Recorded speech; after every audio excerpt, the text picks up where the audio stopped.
Hey everyone out there. I wanted to talk for a few minutes about what I feel is the most important subject that's never really talked about, and that is love. And what is love? To me, it's action. It's about a spiritual direction. It's about right thinking, right doing. It has everything to do with God. It has everything to do with what is the answer to, I think, Earth's problems are. I really think that the world is spiritually sick. I think that our leaders are psychopathic Luciferians. I think that that's why we're going in the wrong direction. And I don't mean to be so blunt, but I don't really know any other approach to the severity of the matter, because we're very late in the game, and I really don't know realistically what the chances of the species has for survival. And I mean as whether it's 20% of us or 10% of us or 1% that survive, what could be coming. I believe that the globalists, the British monarchy, the Rothschilds, the Wahlbergs, and their minions are capable of the most horrific acts that mankind can have a nightmare about. I think predictive programming is alive and well. I think a lot of what is shown in movies, like World War Z, which I haven't seen yet, but I've seen enough of it to see that it's pretty fucking frightening, and that it doesn't bode well for what could happen to people in the event of an emergency. I think that Idiocracy is a really good example of the direction that we're headed in. I believe I agree with Alex Jones. I agree with many people that have mentioned it as a sideline that it's already happening, and there are other good examples. I mean, 1984. Hello. I think that's just a wet dream of the globalists, and I think that is fully enacted, and that that's just going to expand and multiply and like rabbits. But I really believe that the trend can be reversed. I do believe in the idea of love, in the presence of love, in the presence of God. The more I learn about the man Jesus, the more I realize why, particularly in the climate of today, why there's such anti-Christ or anti-Christian type of behavior, and the push of the belief system of something that's what some people will deem secular, and I just deem satanic and Luciferian and evil.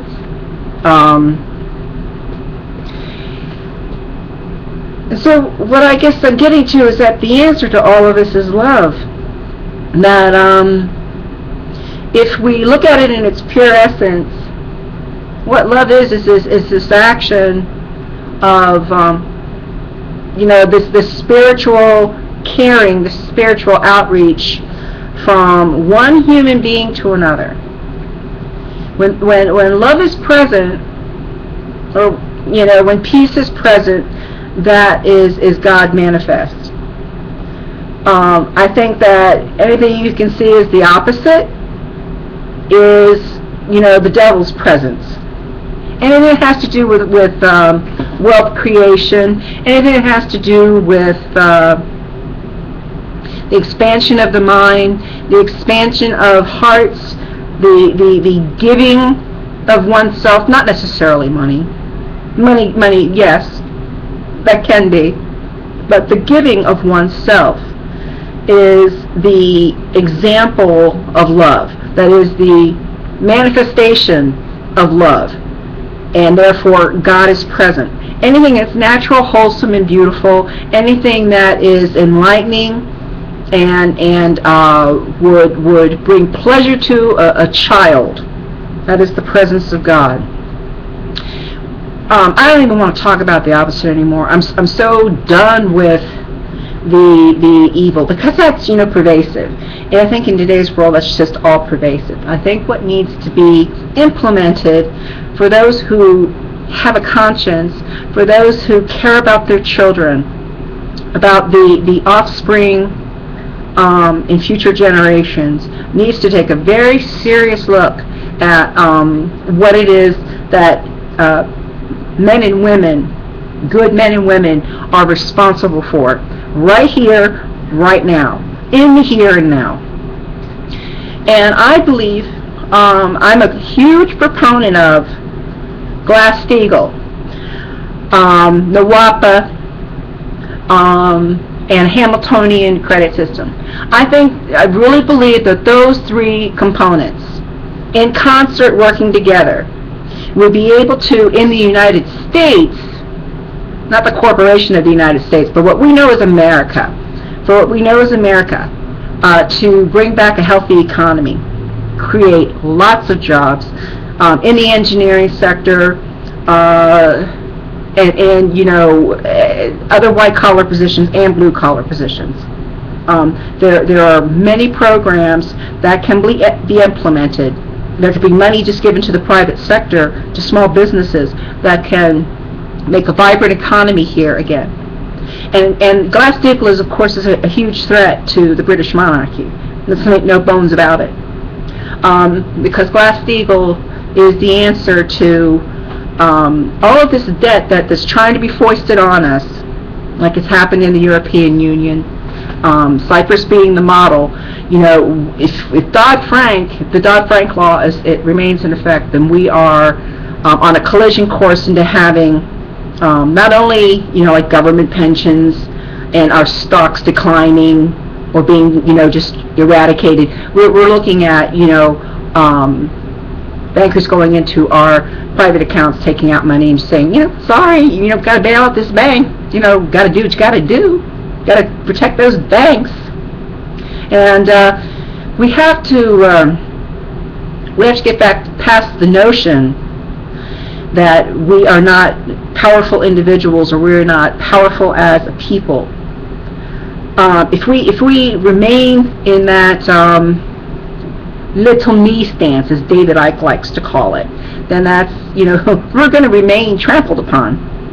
How much more do you want to take? All of you, how much more do you want to take? If the tyranny is blinding. Are you stupid? Or are you just masochistic?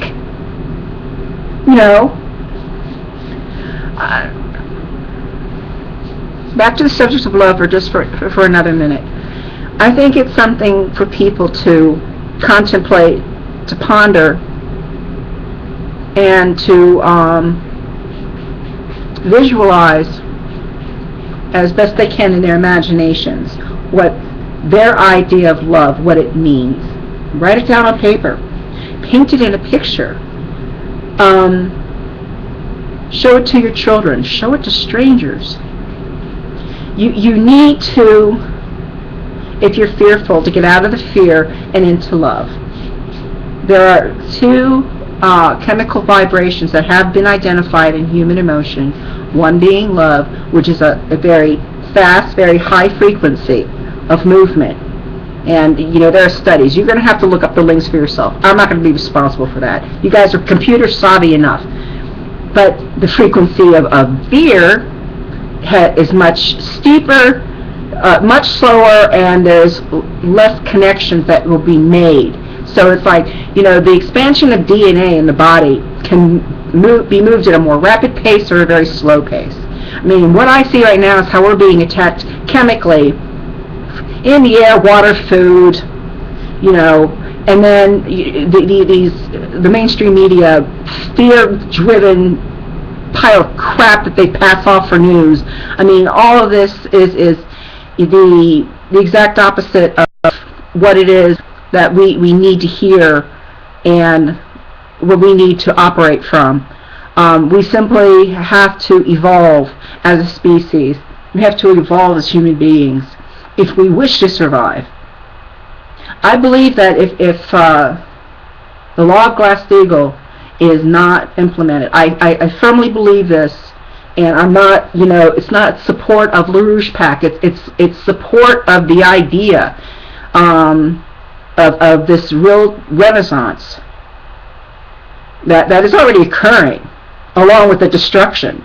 It's like, so which path do we wish to take? If we stay in Dodd-Frank being in law, we're going to go the way of Cyprus. It's just a matter of time. With Glass-Steagall, you can say bye-bye to the debt, and the majority of dwellers on this planet can do as they see fit in a free republic. So I mean, all I do is hope for the future. And I've heard it said that people that have too much success in certain arenas, particularly with Glass-Steagall, because I was asked Max Kaiser this question on the Alex Jones program. I was the caller that was there, and when I asked about Glass-Steagall and the possibility of it, getting pushed through Congress, because there's a lot of work being done, successes in Congress, including a new bill in the Senate of having Glass-Steagall put back into law. It was discussed how dangerous that prospect is, but what's the alternative? I mean, you have to be willing to give of yourself in order to see the species thrive.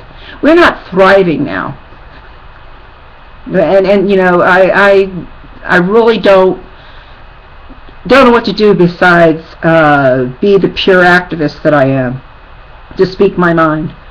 I mean, I can't believe that in my lifetime, I'm 51 years of age, I cannot believe in my lifetime I remember what it was to live freely and anonymously and with some measure of prosperity into the type of environment we're in now.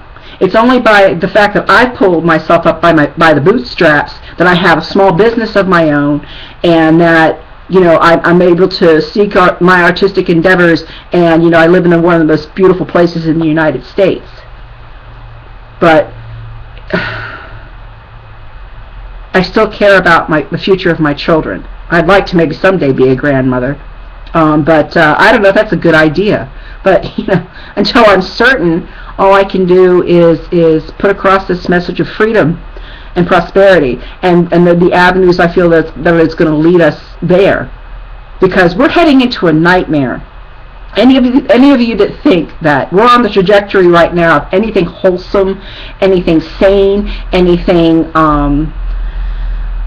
rational, I mean, we're living in 1984. If you want to keep living there, that's the trajectory we're on, and anybody listening that doesn't care to listen to what I'm saying, just keep doing nothing. That's where we're going to stay. But that's not what I want. And the people that I identify with don't want it either. And there's a lot of us. I'm just hoping that we come to a consensus and we get rid of the criminals. Through the judicial process, and then let the chips fall where they may for these punks, because they're the ones destroying our lives all around the world. So I mean, it's up to us. But I do believe in love. You can't see it except in human action. So let's get busy. That's all I can say.